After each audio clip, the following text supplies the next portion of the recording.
നമസ്കാരം. City channel ജില്ലാ വാർത്തകളിലേക്ക് സ്വാഗതം. പ്രധാന വാർത്തകൾ. ഒരു ജീവൻ രക്ഷിക്കാൻ 6 പേർ രാത്രി 70 കിലോമീറ്റർ ആഴക്കടൽ താണ്ടി.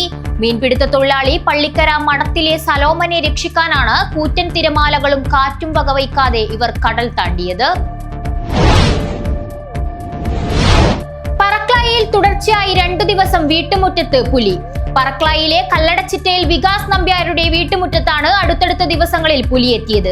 ഭീതിയോടെ നാട്ടുകാർ. കടൽ കൊള്ളക്കാർ രാഞ്ചിയ ഇന്ത്യക്കാരെ കണ്ടെത്തണമെന്നും വിഷയം സഭയിൽ അവതരിപ്പിച്ചു എന്നും രാജ്മോഹൻ ഉണ്ണിത്താൻ MP. കാസർഗോഡ് മെഡിക്കൽ കോളേജിന്റെ നിർമ്മാണം ത്വരിതപ്പെടുത്തണമെന്ന് ചീഫ് സെക്രട്ടറിയോട് മനുഷ്യാവകാശ കമ്മീഷൻ. ജില്ലയിൽ ആരോഗ്യ സംവിധാനങ്ങൾ കുറവായതിനാൽ കർണാടകയെ ആശ്രയിക്കേണ്ടി വരികയാണെന്ന് ആരോപിച്ച് സമർപ്പിച്ച പരാതിയിലാണ് കമ്മീഷൻ ഉത്തരവ്. തൃക്കരിപ്പൂർ ഗ്രാമത്തിന്റെ നെല്ലറയായി അറിയപ്പെടുന്ന കുട്ടനാടി പാടശേഖരത്തിലെ നെൽകർഷകർക്ക് തിരിച്ചടിയാവുന്ന തരത്തിൽ ചെറിയ ചാൽ മീലിയാട്ട് ക്രോസ് ബാറിൽ സാമൂഹ്യ വിരുദ്ധരുടെ അഴിഞ്ഞാട്ടം. ലഹരിയാവാം കളിയിടങ്ങളോട് എന്ന സന്ദേശം ഉയർത്തിക്കൊണ്ട് ഡിവൈഎഫ്ഐ കാഞ്ഞങ്ങാട് ബ്ലോക്ക് കമ്മിറ്റി സംഘടിപ്പിക്കുന്ന K7 സോക്കർ ഗ്യാലറിയുടെ ഉദ്ഘാടനം നടന്നു. വാർത്തകൾ വിശദമായി. ഒരു ജീവൻ രക്ഷിക്കാൻ 6 പേർ രാത്രി 70 കിലോമീറ്റർ ആഴക്കടൽ താണ്ടി.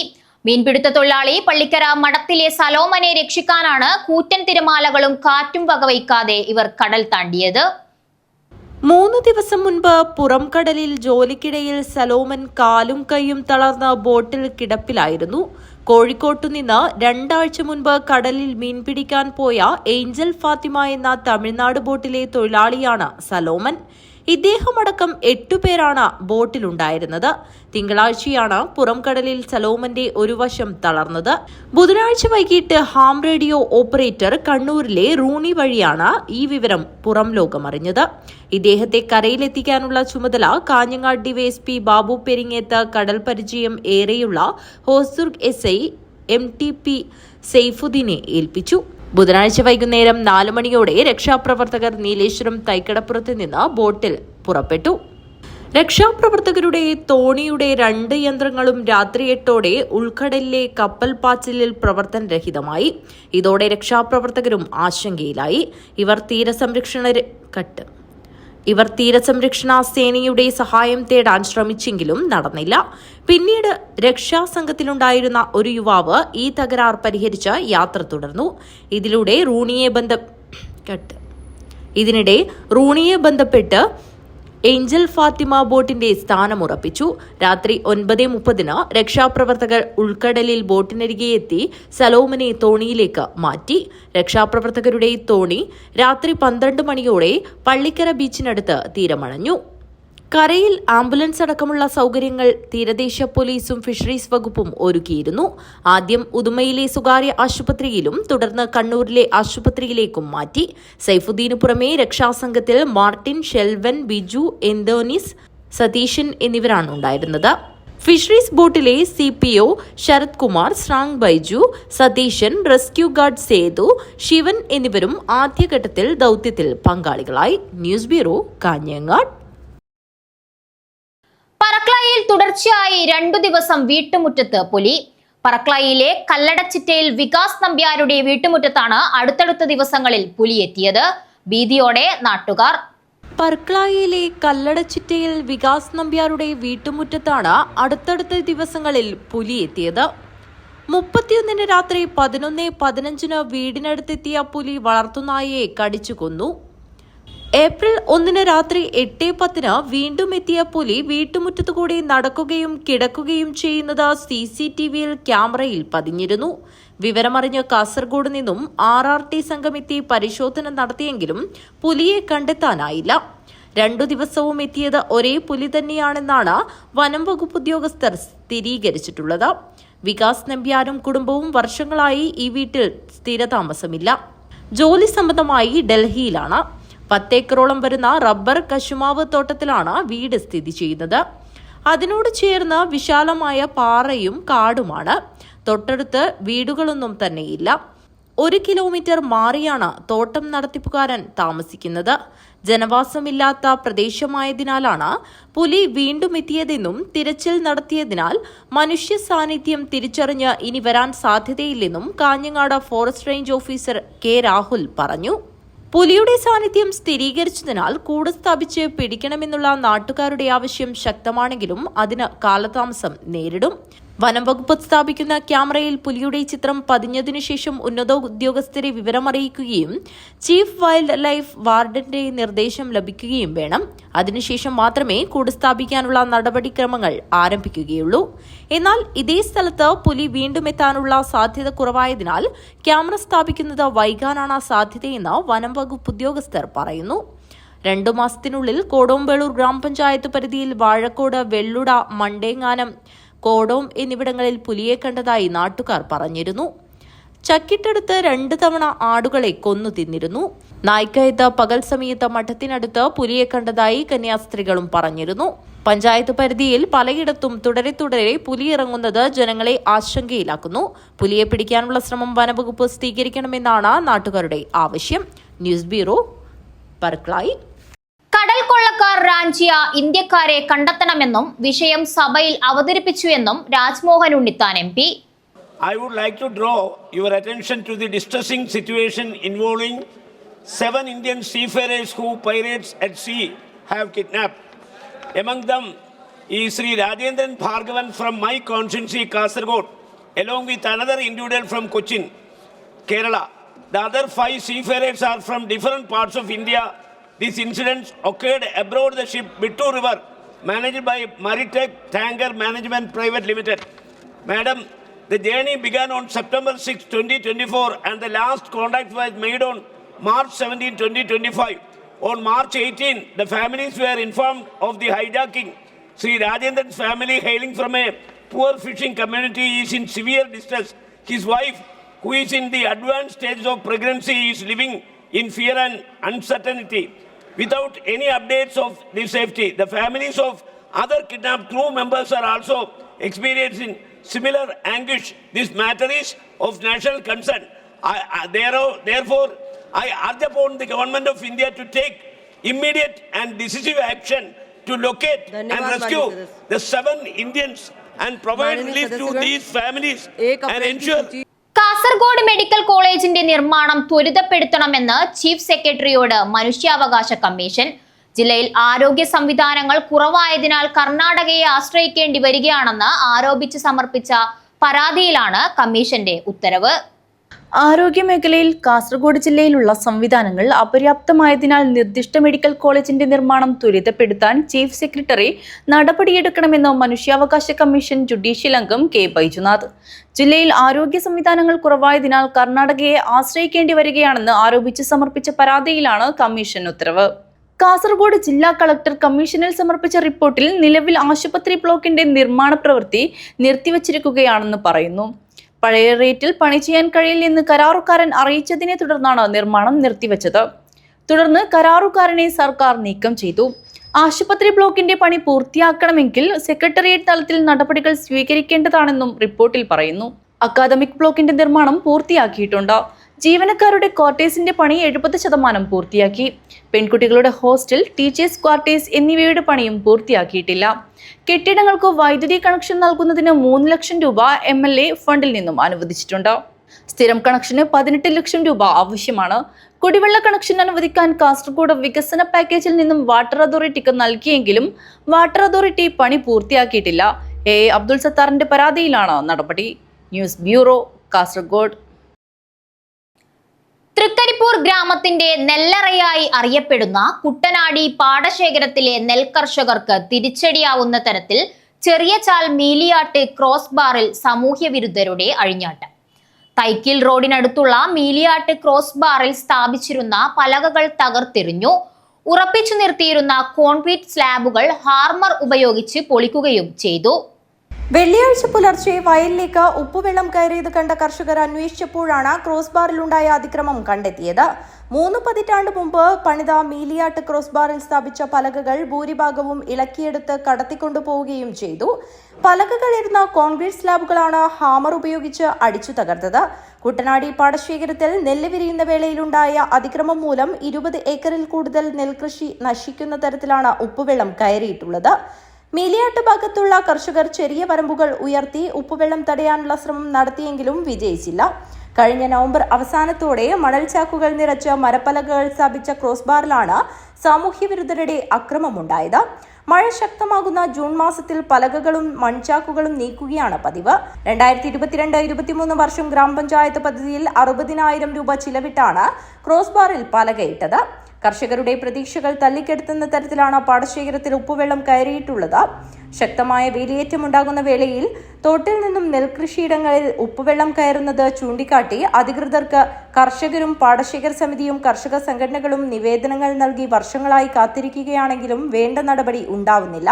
നെല്ലറയായ കുട്ടനാട് വയലിൽ കാലാകാലങ്ങളായി ഉപ്പുവെള്ളം കയറുന്നത് തടയുന്നതിന് വേണ്ടി മീലിയാട്ട് ക്രോസ് ബാർ പലകയിട്ട് അതിനുശേഷം മണ്ണ് നിറച്ച് ഇരുവശങ്ങളിലും വെച്ചുകൊണ്ട് വരിക പതിവാണ്.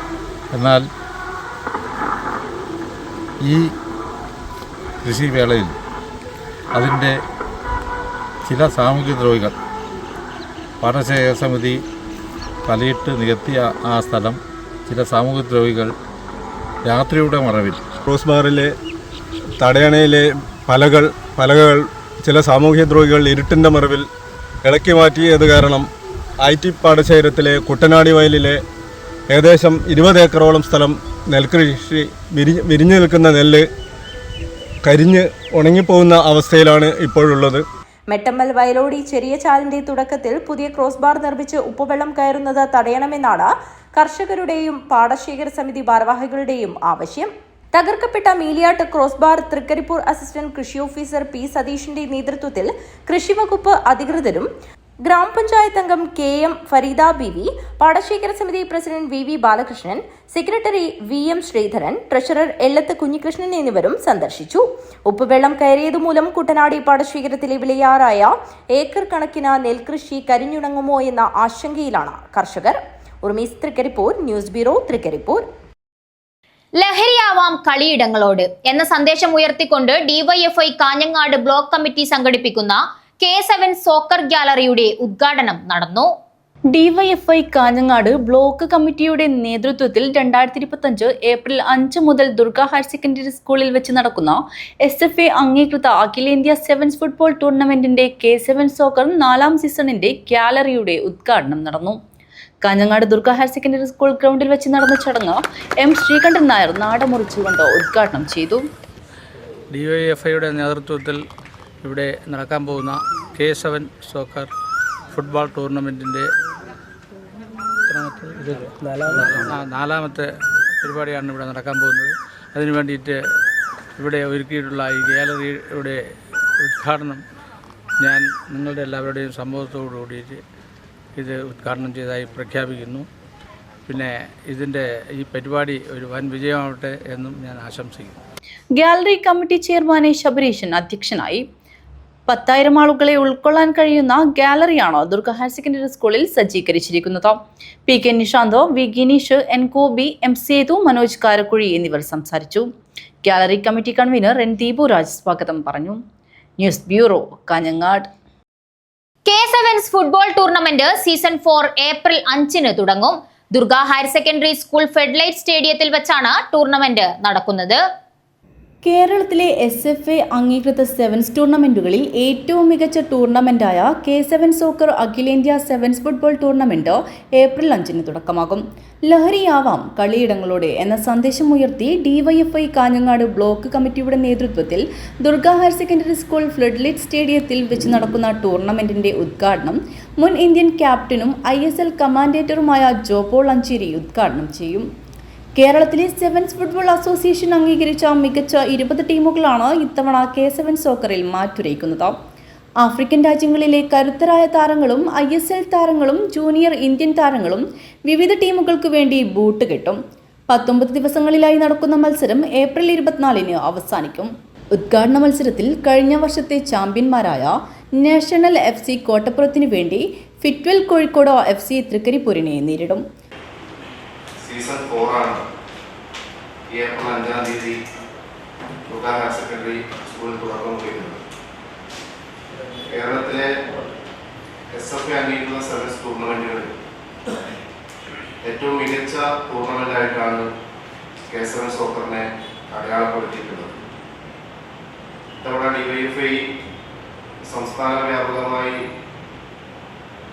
ഇത്തരം കായിക മത്സരങ്ങളോടൊപ്പം തന്നെ ലഹരി എന്നുള്ള മഹാവിപത്തിനെതിരെയുള്ള ഒരു പ്രചരണ പ്രവർത്തനം കൂടിയാക്കി അത് മാറ്റണം എന്ന് ഉദ്ദേശിക്കുകയാണ്. അതുകൊണ്ട് തന്നെ ലഹരിയാവാം കളിയിടങ്ങളോട് എന്ന സന്ദേശം ഉയർത്തിക്കൊണ്ടാണ് DYFI സംഘടിപ്പിക്കുന്ന എല്ലാ മത്സരങ്ങളും കായിക മത്സരങ്ങളും നടക്കുന്നത്. തുടർന്നുള്ള ദിവസങ്ങളിൽ മെഡിഗാർഡ് അഴീക്കോട്, ഫിറ്റാച്ചി തൃക്കരിപ്പൂർ, BN ബ്രദേഴ്സ് ബദരിയ നഗറിന് വേണ്ടി royal travels Kozhikode, KFC Kalikavu, Arayal brothers അതിഞ്ഞാലിന് വേണ്ടി Almadina Cherpulassery, Nextel shooters Kasaragod, inlands കാഞ്ഞങ്ങാടിന് വേണ്ടി ലിൻഷ മണ്ണാർക്കാട്, ബീച്ച് ഫ്രണ്ട്സ് ബത്തേരിക്കലിന് വേണ്ടി united FC Nellikunnu, Usha FC Thrissur, euro sports Patna, gold hill ഹത്താദിനു വേണ്ടി ഫിഫ മഞ്ചേരി, 100 HP ബ്രദേഴ്സ് കാഞ്ഞങ്ങാടിനു വേണ്ടി FC കൊണ്ടോട്ടി, ഹാസ്ക് ഹത്താദ് നഗറിനു വേണ്ടി KMG മാവൂർ, നന്മ നീലേശ്വരത്തിനു വേണ്ടി KRCC കോഴിക്കോട്, ടൗൺ ബോയ്സ് പുതിയകോട്ടയ്ക്കു വേണ്ടി KDS കീഴ്ശ്ശേരി, പാർക്കോ അതിയാമ്പൂരിനു വേണ്ടി അഭിലാഷ് FC കുപ്പോത്ത, സ്പോർട്ടിംഗ് ഇമാറത്ത് 3-ാം മൈലിനു വേണ്ടി സബാൻ കോട്ടക്കല്ല, ബ്രദേഴ്സ് പാവനഗറിനു വേണ്ടി സൂപ്പർ സ്റ്റുഡിയോ മലപ്പുറം എന്നീ ടീമുകളാണ് മത്സരത്തിൽ പങ്കെടുക്കുന്നത്. എല്ലാ ദിവസവും രാത്രി 8 മണിക്കാണ് മത്സരം ആരംഭിക്കുന്നത്. സംഘാടക സമിതി ചെയർമാൻ PK നിഷാന്ത്, സംഘാടക സമിതി ജനറൽ കൺവീനർ V ഗിനീഷ്, പ്രചരണ committee chairman Priyesh Kanhangad, media committee chairman EV Jayakrishnan, media committee convener TK Narayanan, DYFI നേതാക്കളായ അനീഷ് കുറുമ്പാലം, യതീഷ് വാരിക്കാട്ട്, ഡോക്ടർ AR ആര്യ എന്നിവർ വാർത്താ സമ്മേളനത്തിൽ പങ്കെടുത്തു. News bureau, Kanhangad. തിരുവനന്തപുരത്ത് നിന്ന് കണ്ണൂർ വഴി മസ്കറ്റിലേക്ക് പോവാനെത്തിയ യാത്രക്കാർ വിമാനമില്ലാതെ ദുരിതത്തിലായി. 45 പേരുടെ യാത്രയാണ് മുടങ്ങിയത്. കണ്ണൂർ വിമാനം സാങ്കേതിക പ്രശ്നത്തെ തുടർന്ന് യാത്ര വൈകിയതോടെ രാവിലെ 9:10-നുള്ള കണ്ണൂർ മസ്കറ്റ് വിമാനം കിട്ടാതെ യാത്രക്കാർ മടങ്ങുകയായിരുന്നു. വിസ കാലാവധി കഴിയുന്നവരും അവധി കഴിഞ്ഞ് ജോലിയിൽ പ്രവേശിക്കേണ്ടവരുമടക്കം നിരവധി പേർ ബുദ്ധിമുട്ടിലായി. യാത്രക്കാർക്ക് ഭക്ഷണം ഉൾപ്പെടെ ലഭിച്ചില്ലെന്ന പരാതി. അത്യാവശ്യക്കാരെ ബസ്സിൽ നെടുമ്പാശ്ശേരിയിലെത്തിച്ച് രാത്രി 11:15-നുള്ള വിമാനത്തിൽ യാത്രയ്ക്ക് സൌകര്യമൊരുക്കാമെന്ന് എയർ ഇന്ത്യ പറഞ്ഞു. ഈ യാത്രയ്ക്കുള്ള ടിക്കറ്റ് ഇതുവരെ നൽകിയിട്ടില്ല. മറ്റുള്ള യാത്രക്കാരെ കണ്ണൂരിലെ ഹോട്ടലിലേക്ക് മാറ്റി. ഇവർക്ക് നാളെ രാവിലെ കണ്ണൂരിൽ നിന്ന് 9:10-നുള്ള വിമാനത്തിൽ മാത്രമേ മസ്കറ്റിലേക്ക് യാത്ര തിരിക്കാനാവൂ. മടിക്കൈ മൽപ്പച്ചേരി പുനരധിവാസ കേന്ദ്രത്തിലെത്തി ആറങ്ങാട് റഹ്മാ സെന്റർ പ്രവർത്തകർ പെരുന്നാൾ ആഘോഷം സംഘടിപ്പിച്ചു. തെരുവിൽ അലഞ്ഞുതിരിഞ്ഞ കുഷ്ഠരോഗികളും മാറാരോഗികളും മാനസിക രോഗികളും ഉൾപ്പെടെ 2000-ഓളം മനുഷ്യരെ സാധാരണ ജീവിതത്തിലേക്ക് തിരികെ കൊണ്ടുവന്ന മടിക്കൈ മലപ്പച്ചേരിയിലെ മലബാർ പുനരധിവാസ കേന്ദ്രത്തിലെ അന്തേവാസികളോടൊപ്പം ആറങ്ങാടി റഹ്മാ സെന്റർ സംഘടിപ്പിച്ച പെരുന്നാൾ ആഘോഷം വേറിട്ടതായി. ഏറെ സ്നേഹിച്ച് പോറ്റി വളർത്തിയ മക്കൾ ജീവിതത്തിന്റെ അവസാന കാലത്ത് നടതള്ളിയപ്പോൾ അവരെ നെഞ്ചോട് ചേർത്ത് പിടിച്ച് MM ചാക്കോ എന്ന ദയാലുവായ മനുഷ്യൻ ആരംഭിച്ചതാണ് മലബാർ പുനരധിവാസ കേന്ദ്രം. 2 വർഷം മുമ്പ് ചാക്കോ വിട പറഞ്ഞപ്പോൾ അദ്ദേഹത്തിന്റെ ഭാര്യ ഷീല ചാക്കോയും മക്കളായ സുസ്മിത ടീച്ചറും മനുവും സ്ഥാപനത്തിന്റെ ഉത്തരവാദിത്വം ഏറ്റെടുക്കുകയായിരുന്നു. മനോനില തെറ്റിയവരും രോഗികളും ഉൾപ്പെടെ 150-ഓളം അന്തേവാസികൾ ഇപ്പോൾ ഈ കേന്ദ്രത്തിലുണ്ട്. ആരോഗ്യ പ്രവർത്തകർ ഉൾപ്പെടെ 17-ഓളം ജീവനക്കാരും സ്ഥാപനത്തിലുണ്ട്. ജില്ലയിലെ പ്രമുഖ ജീവകാരുണ്യ പ്രസ്ഥാനങ്ങളിലൊന്നായ ആറങ്ങാടി റഹ്മാ സെന്റർ മലബാർ പുനരധിവാസ കേന്ദ്രത്തിലെ അന്തേവാസികൾക്ക് ഭക്ഷണം നൽകി പെരുന്നാൾ ആഘോഷം ഹൃദ്യമാക്കി. ചെയർമാൻ ബഷീർ ആറങ്ങാടിയുടെ അധ്യക്ഷതയിൽ KMCC ദുബായ് സംസ്ഥാന committee vice president MK Abdulla Arangadi ചടങ്ങ് ഉദ്ഘാടനം ചെയ്തു. എന്താണ് പറയേണ്ടത് എന്ന് എനിക്കറിയില്ല. ഇവിടെ ഒരുപാട് ആളുകൾ, ഇപ്പോൾ നമ്മൾ കണ്ടവരാരും അനാഥരായി ജനിച്ചവരല്ല. ഇവർക്കെല്ലാം അച്ഛനുണ്ടായിരുന്നു, അമ്മയുണ്ടായിരുന്നു. ഇവർ എത്ര സ്നേഹത്തോടെയായിരിക്കും ഇവരുടെ മക്കളെ നോക്കിയിട്ടുണ്ടാവും. ഈ സായാഹ്ന സമയത്ത് ഈ അവരുടെ അവസാന കാലത്ത് ഇങ്ങനെ നടന്നിട്ടുമ്പോൾ അവർക്ക് അവരുടെ മക്കളെ വൈക്കം മുഹമ്മദ് ബഷീർ 73 വയസ്സ് വരെ ജീവിച്ച അതുല്യനായ കലാകാരനാണ്. പക്ഷെ വൈക്കത്തോട് ഒരുപാട് വൈക്കത്തിന് ജീവിതാനുഭവങ്ങൾ ഒരുപാടാണ്. ബേപ്പൂർ സുൽത്താനായി മാഞ്ചുകൊട്ടിലിരുന്ന വൈക്കം ഈ മുഹമ്മദ് റഫിയുടെയും സൈഗാഡിന്റെയും ഒക്കെ സംഗീതം ആസ്വദിച്ച് ജീവിതത്തിന്റെ ഹിമാലയത്തിന്റെ സാനുകളിൽ പോയി തപസ്സനുഷ്ഠിച്ച ആളാണ് വൈക്കം. അങ്ങനെ എന്തൊക്കെയോ വേഷം ജീവിതം ഒരുപാട് ആസ്വദിച്ച ആളാണ്. വൈക്കത്തോട് ചോദിച്ചു, എന്താണ് നിങ്ങളുടെ ജീവിതത്തിലെ ഏറ്റവും വലിയ സന്തോഷം, ആ നിമിഷം ഏത് എന്ന് ചോദിച്ചപ്പോൾ വൈക്കം പറഞ്ഞൊരു മറുപടി, അദ്ദേഹത്തിൻ്റെ ഒരു മകൻ, ഏക മകൻ അനസിന് ചെറുപ്പകാലത്തൊരു അസുഖം ഉണ്ടായിരുന്നു. കരഞ്ഞ് ശ്വാസം പോകും. ഒരു രാത്രിയിൽ അങ്ങനെ ഈ കുഞ്ഞിന്റെ ശ്വാസം പോയി. ഡയറക്ടർ സുസ്മിത ടീച്ചർ സ്ഥാപന പരിചയം നടത്തി. ജനറൽ കൺവീനർ മുത്തലീബ് കൂളിയങ്കാൽ സ്വാഗതം പറഞ്ഞു. Treasurer MK Rasheed Haji, vice chairman CH Azeez, കൺവീനർമാരായ ഇബ്രാഹിം പള്ളിക്കര, AP കരീം, ഡയറക്ടർമാരായ T Khader Haji, MK Abdurahman, Hashim Arangadi, T Ramzan, CH Abdul Hameed Haji, K Muhammad Kunhi, AK Muhammad, Abdul Rahman Bahrain, Arangadi ജമാഅത്ത് ജോയിന്റ് സെക്രട്ടറി ഫസലുർ റഹ്മാൻ സംബന്ധിച്ചു. News bureau, Kanhangad. AISF Kasaragod ജില്ലാ സമ്മേളനത്തിന് തുടക്കമായി. സംസ്ഥാന സെക്രട്ടറി P കബീർ ഉദ്ഘാടനം നിർവഹിച്ചു. AISF കാസർഗോഡ് ജില്ലാ സമ്മേളനം കാഞ്ഞങ്ങാട്ട് വെച്ചാണ് നടന്നത്. സംസ്ഥാന സെക്രട്ടറി P കബീർ ഉദ്ഘാടനം ചെയ്തു. കേന്ദ്ര ഗവൺമെന്റ് ഇത്തരത്തിലൊരു പരിഷ്കരണം നടത്തിയാൽ അത് നടപ്പിലാക്കാൻ രാജ്യത്തെ മുഴുവൻ സംസ്ഥാനങ്ങളും കേന്ദ്രഭരണ പ്രദേശങ്ങളും എല്ലാം തന്നെ നിർബന്ധിതമാണത്. നടപ്പിലാക്കാതിരിക്കാൻ വേറെ വഴിയില്ല എന്നുള്ളത് യാഥാർത്ഥ്യമാണ്. ഇത് നടപ്പിലാക്കി വരുമ്പോൾ വിദ്യാഭ്യാസ മേഖലയിൽ വിവിധങ്ങളായ മാറ്റങ്ങൾ വന്നുകൊണ്ടിരിക്കുകയാണ്. ഇപ്പോൾ കഴിഞ്ഞ 2024-25 അധ്യയന വർഷം UG കോഴ്സുകൾക്ക്, ഡിഗ്രി കോഴ്സുകൾക്ക് അഡ്മിഷൻ നേടിയ വിദ്യാർത്ഥികളെല്ലാം 4th ഇയർ ഡിഗ്രിയിലാണ് അഡ്മിഷൻ നേടിയിട്ടുള്ളത്, 4 വർഷ ഡിഗ്രി. അത് ഈ ദേശീയ വിദ്യാഭ്യാസ നയം 2020 ഏറ്റവും പ്രധാനപ്പെട്ട നിർദ്ദേശങ്ങളിൽ ഒന്നാണ്. അത് 1ാം വർഷം കഴിയുമ്പോൾ നമുക്ക് എക്സിറ്റ് അടിക്കാം, ആ വർഷത്തെ സർട്ടിഫിക്കറ്റ് മേടിക്കാം. CPI ജില്ലാ സെക്രട്ടറി CP ബാബു, AISF സംസ്ഥാന joint secretary Bibin Abraham, AIYF ജില്ലാ സെക്രട്ടറി M ശ്രീജിത്ത് എന്നിവർ സംസാരിച്ചു. സംഘാടക സമിതി ചെയർമാൻ N ബാലകൃഷ്ണൻ സ്വാഗതം പറഞ്ഞു. പ്രസീഡിയം കമ്മിറ്റി അംഗങ്ങളായ KK Soya, Vimal, steering committee അംഗങ്ങളായ പ്രഭിജിത്ത്, K ആദ്യലക്ഷ്മി എന്നിവർ സംസാരിച്ചു. News bureau, Kanhangad. തച്ചങ്ങാട് ബാലകൃഷ്ണൻ അനുസ്മരണം സംഘടിപ്പിച്ചു.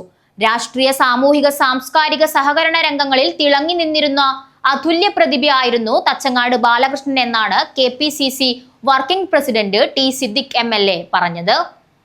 രാഷ്ട്രീയ, സാമൂഹിക, സാംസ്കാരിക, സഹകരണ രംഗങ്ങളിൽ തിളങ്ങിയിരുന്ന അതുല്യ പ്രതിഭയായിരുന്നു തച്ചങ്ങാട് ബാലകൃഷ്ണൻ എന്ന് KPCC working president T Siddique MLA പറഞ്ഞു.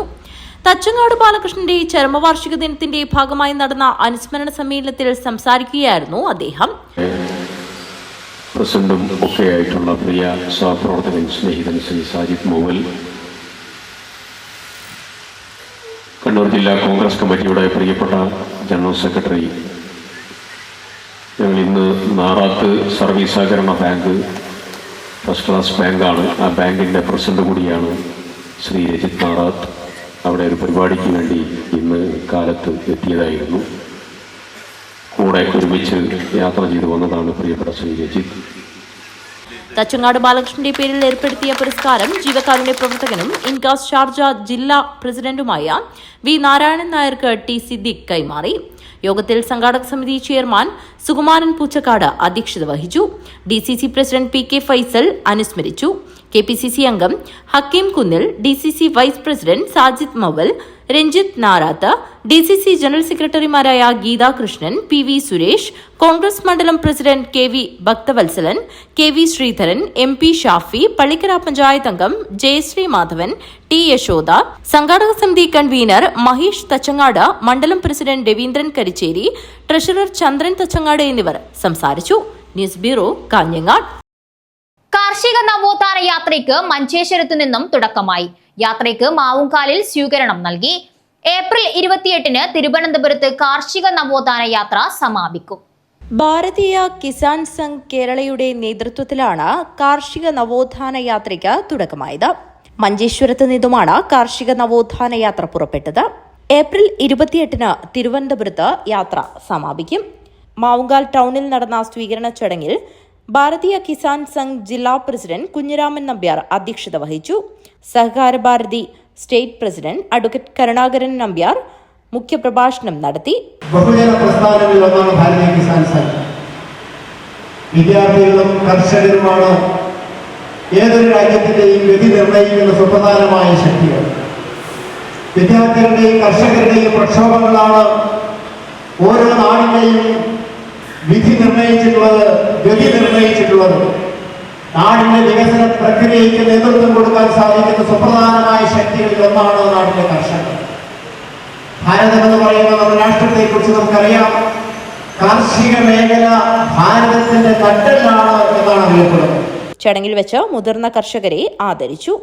News bureau, Kanhangad. പ്രധാന വാർത്തകൾ ഒരിക്കൽ കൂടി. ഒരു ജീവൻ രക്ഷിക്കാൻ 6 പേർ രാത്രി 70 കിലോമീറ്റർ ആഴക്കടൽ താണ്ടി. മീൻപിടുത്ത തൊഴിലാളി പള്ളിക്കര മഠത്തിലെ സലോമനെ രക്ഷിക്കാനാണ് കൂറ്റൻ തിരമാലകളും കാറ്റും വകവയ്ക്കാതെ ഇവർ കടൽ താണ്ടിയത്. പറക്ലായിൽ തുടർച്ചയായി 2 ദിവസം വീട്ടുമുറ്റത്ത് പുലി. പറക്ലായിലെ കല്ലടച്ചിറ്റയിൽ വികാസ് നമ്പ്യാരുടെ വീട്ടുമുറ്റത്താണ് അടുത്തടുത്ത ദിവസങ്ങളിൽ പുലിയെത്തിയത്. ഭീതിയോടെ നാട്ടുകാർ. കടൽ കൊള്ളക്കാർ രാഞ്ചിയ ഇന്ത്യക്കാരെ കണ്ടെത്തണമെന്നും വിഷയം സഭയിൽ അവതരിപ്പിച്ചു എന്നും രാജ്മോഹൻ ഉണ്ണിത്താൻ MP. കാസർഗോഡ് മെഡിക്കൽ കോളേജിന്റെ നിർമ്മാണം ത്വരിതപ്പെടുത്തണമെന്ന് ചീഫ് സെക്രട്ടറിയോട് മനുഷ്യാവകാശ കമ്മീഷൻ. ജില്ലയിൽ ആരോഗ്യ സംവിധാനങ്ങൾ കുറവായതിനാൽ കർണാടകയെ ആശ്രയിക്കേണ്ടി വരികയാണെന്ന് ആരോപിച്ച് സമർപ്പിച്ച പരാതിയിലാണ് കമ്മീഷൻ ഉത്തരവ്. തൃക്കരിപ്പൂർ ഗ്രാമത്തിന്റെ നെല്ലറയായി അറിയപ്പെടുന്ന കുട്ടനാടി പാടശേഖരത്തിലെ നെൽകർഷകർക്ക് തിരിച്ചടിയാവുന്ന തരത്തിൽ ചെറിയചാൽ മീലിയാട്ട് ക്രോസ് ബാറിൽ സാമൂഹ്യ വിരുദ്ധരുടെ അഴിഞ്ഞാട്ടം. ലഹരിയാവാം കളിയിടങ്ങളോട് എന്ന സന്ദേശം ഉയർത്തിക്കൊണ്ട് ഡിവൈഎഫ്ഐ കാഞ്ഞങ്ങാട് ബ്ലോക്ക് കമ്മിറ്റി സംഘടിപ്പിക്കുന്ന K7 സോക്കർ ഗ്യാലറിയുടെ ഉദ്ഘാടനം നടന്നു. വാർത്തകൾ അവസാനിക്കുന്നു. നമസ്കാരം.